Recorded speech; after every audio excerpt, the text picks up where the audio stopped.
podcast. You could have been anywhere in the world, but you're here with us. My name is Seneca, the movie professor, and I'm here without my wingman today. He didn't see the movie. With this podcast, we're going to give you the definitive decision on whether you should go view a new movie release or not. It's real easy. If we say watch this shit, stop what you're doing and go enjoy some good cinema. If we say don't watch this shit, avoid it like you're trying to avoid these current gas prices. Or don't, do what you want. It may be fun. It may cost you a whole stack of money. You don't want to listen to us? You put your own life in your own hands.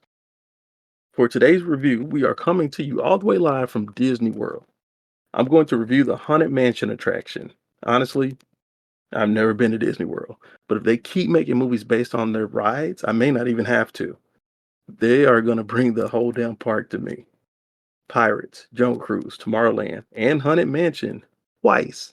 Yes, this is a remake of a movie that's based on a children's amusement park ride. Not gonna even try to think of any new ideas, are we, Hollywood?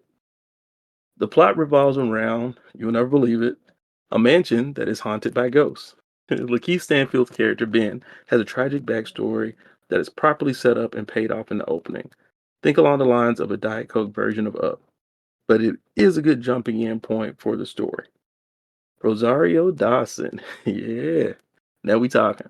Little no secret, she's my favorite Hollywood lady.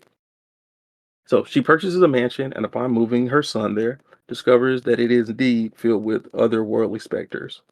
The writing here is realistic because the first thing they attempt is to flee the premises. A good bit of detail goes into the reason why they can't stay away from their new domicile and the recruitment of the others to the cause of helping them escape. From there, a basic mystery of what it is that the ghosts are trying to tell us ensues, which can be forgiven because all the good ideas were used getting them to the property and keeping them there. New Orleans just happens to be the perfect setting for this film. The culture has a different approach to celebrating the dead. Their homegoing services in that region, they include huge parades with upbeat music. The film does justice to that aspect of the society, and it also makes for a spooky atmosphere to set up the action of the film.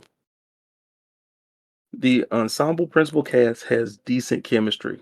Whatever combination of cast members they put on screen, we are typically treated with good dialogue and witty banter. The actors play off of each other brilliantly. Even the child actor, his name is Chase Dillon, and he is relatable and is properly used. A lot of the time, especially in horror, children are used to drive the plot, even if the actions of the person that are taking those actions are completely asinine. Here, the child makes decisions that a child would make and doesn't outright contradict the real world expectations of a person of his age. I've already mentioned Rosario Dawson. And can I say, since, well, they took it out of Animaniacs. Hello, Nurse.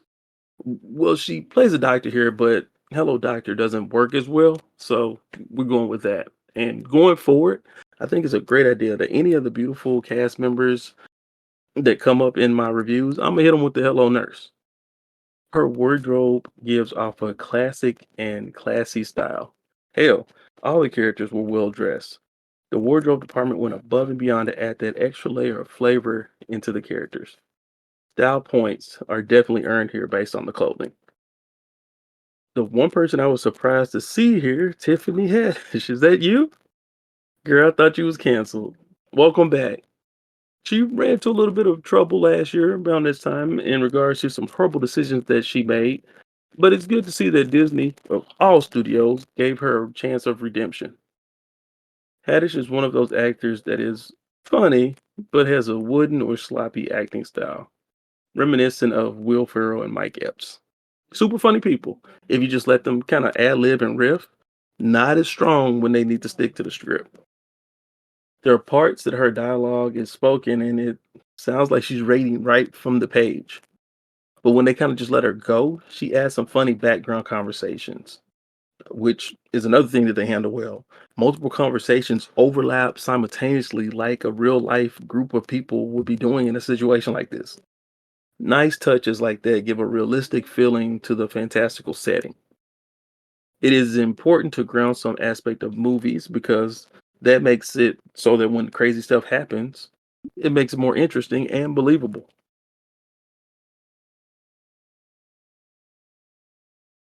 There are because of doing a family friendly horror movie, some parts that are intrinsically cheesy.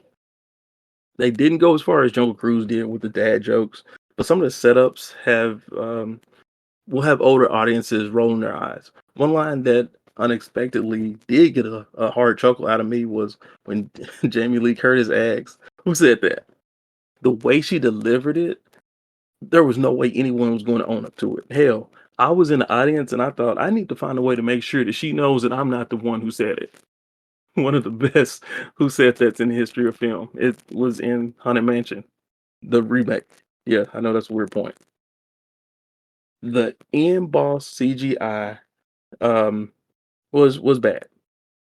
Technically, none of the CGI in the movie was anything great. There were attempts to cover it up by lowering the brightness of the film, but we won't be tricked. We know subpar computer images when we see them by now. The worst offender, though, was the Jared Leto main villain.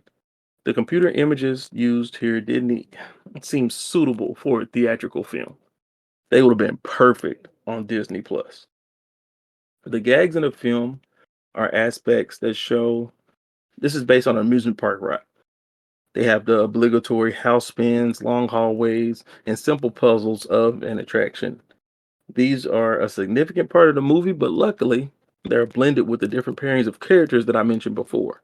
Because the cast works well together, a lot of the shortcomings are kind of covered up. My final verdict on Haunted Mansion: watch this shit when it comes to Disney Plus. Trust me, I'm the guy that says film should be seen in its intended format. Go to the movies, right? But this one felt like it should have been on a streaming release. It is a good Friday night viewing, especially you have little ones that you kind of want to introduce to the shallow end of the horror genre.